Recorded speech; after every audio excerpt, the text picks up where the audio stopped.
Have you ever felt that after a breakup, the emptiness inside is almost unbearable? That even simple things, music, movies, or walking outside, no longer bring joy? This loneliness can feel overwhelming, but believe me, it's not a life sentence. Today, we'll explore why loneliness after a breakup feels so painful, and I'll share 5 steps to turn this time into an opportunity for growth and healing. The silence in your home feels heavier than it used to. You pick up your phone to share something funny or something sad, and then you remember there's no one to send it to anymore.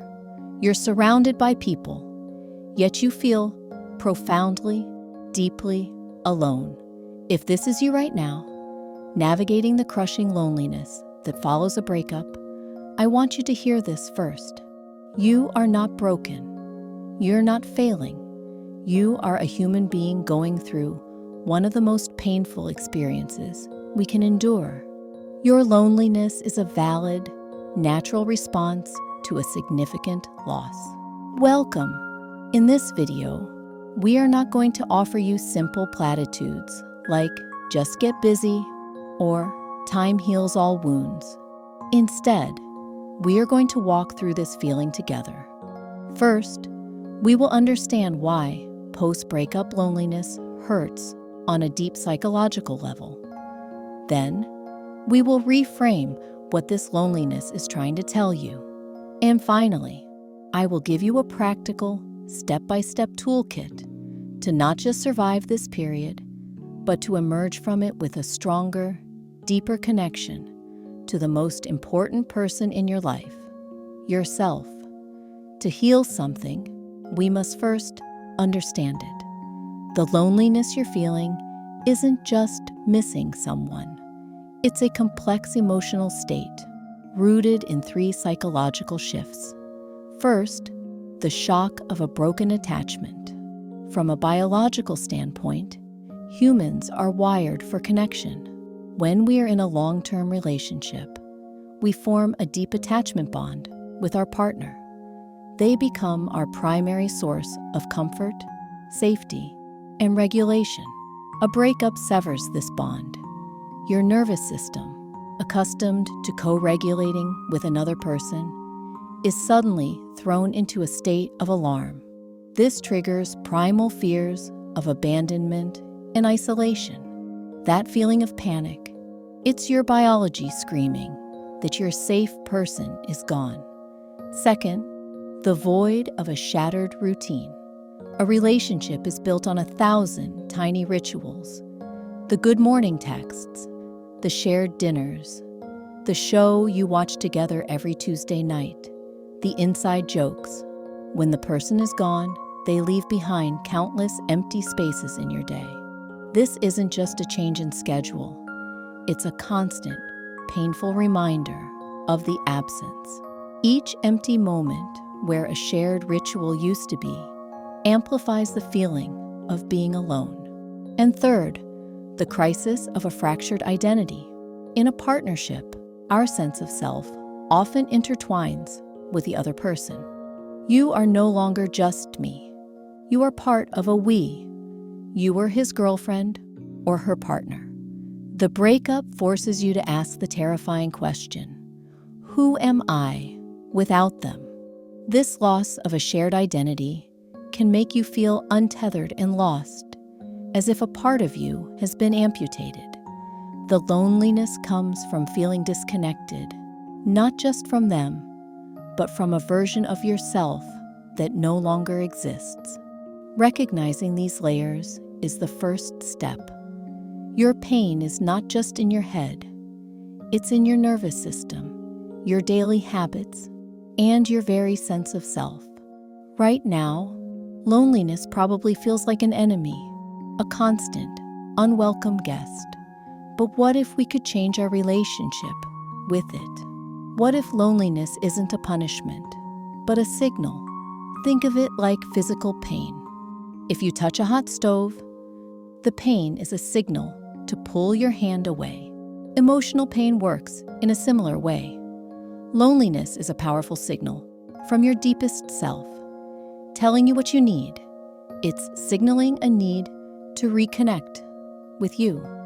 It's signaling a need to rebuild a life that feels whole and meaningful on its own. It's signaling an opportunity to rediscover your own wants, needs, and passions, separate from anyone else. When you start to see loneliness not as a void, but as an invitation back to yourself, the power dynamic shifts. You are no longer a passive victim of your feelings. You are an active participant in your own healing. So, how do we begin this journey back to ourselves? Here is your practical toolkit. We will go through 6 actionable steps you can start taking today. Step 1. Create a pattern interrupt.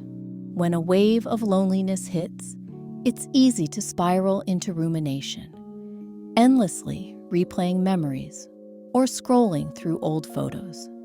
Your first tool is the pattern interrupt. You need a pre-planned, immediate action to break the cycle. Take out a journal or your phone notes right now and create a list titled, "When I feel lonely, I will." This list should not be ambitious. It should be simple and physical. For example, put on my favorite upbeat playlist and dance for one song. Walk to the end of the street and back, focusing only on my breath. Do 10 push-upów Ali Strejchev. Splash my face with cold water. Text a friend a funny meme with no expectation of a reply. The goal isn't to solve the loneliness in that moment, but to interrupt the downward spiral of thought. It's an act of emotional first aid. Step 2. Actively reclaim your time and space. Your environment and schedule are filled with ghosts of the relationship. It's time to perform a gentle exorcism. Reclaim your space.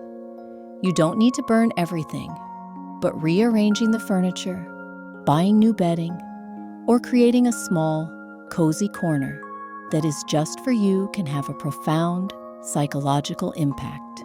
Then, reclaim your time. Look at the empty slots in your week, Friday nights, Sunday mornings, and consciously schedule something for yourself, by yourself. This is not about keeping busy. It's about being intentional. It could be a date to a museum, a long bath with a book, a commitment to try one new recipe a week. You are teaching your brain that being alone in these moments is not a sad accident, but a deliberate choice for self-care. Step 3. Practice low-stakes socializing. The idea of big social events can be overwhelming right now. The pressure to be fun is too high. Instead, focus on low-stakes socializing. This means being around people without the pressure to perform. Go read a book in a coffee shop. Take a pottery or a yoga class. Go to a farmer's market. Visit a dog park. The objective is not to make a new best friend, but simply to exist in a social space and absorb the ambient energy of others. These small, passive social interactions remind your nervous system that you are still part of a community, even when you feel disconnected. Step 4. Cultivate radical self-compassion. Your inner critic is likely working overtime right now, telling you that you're unlovable or that you'll be alone forever. The antidote is self-compassion. This means treating yourself with the same kindness you would offer a dear friend. When you notice that harsh inner voice, pause and ask yourself, what would I say to my best friend if she were feeling this way? You would never tell her she's pathetic. You would offer her warmth, validation, and a hug. A powerful exercise is to write a letter to yourself from the perspective of a compassionate friend. Acknowledge your pain, Validate your feelings and remind yourself of your strength and worth. Read it whenever you feel low. Step 5. Shift from consumer to creator. Loneliness often pushes us into passive consumption. Binge-watching TV, endlessly scrolling social media, or overeating. While comforting in the short term, this reinforces a sense of helplessness. The healing shift is to move from being a consumer to being a creator. Creating doesn't mean you have to be an artist. Creating can be trying a new complex recipe, planting a small herb garden on your windowsill, journaling and getting your thoughts out of your head and onto paper, learning 3 chords on a guitar from a YouTube tutorial, or organizing a closet or a digital folder. Creating builds a sense of agency and competence. It proves to yourself that you can still make something new and good happen in your world. Step 6. Find purpose in service. When we are stuck in our own pain, one of the most powerful ways out is to look inward and then turn that perspective outward. Shifting your focus to the needs of others can be a profound antidote to loneliness. This doesn't have to be a massive commitment. It can be small acts of service.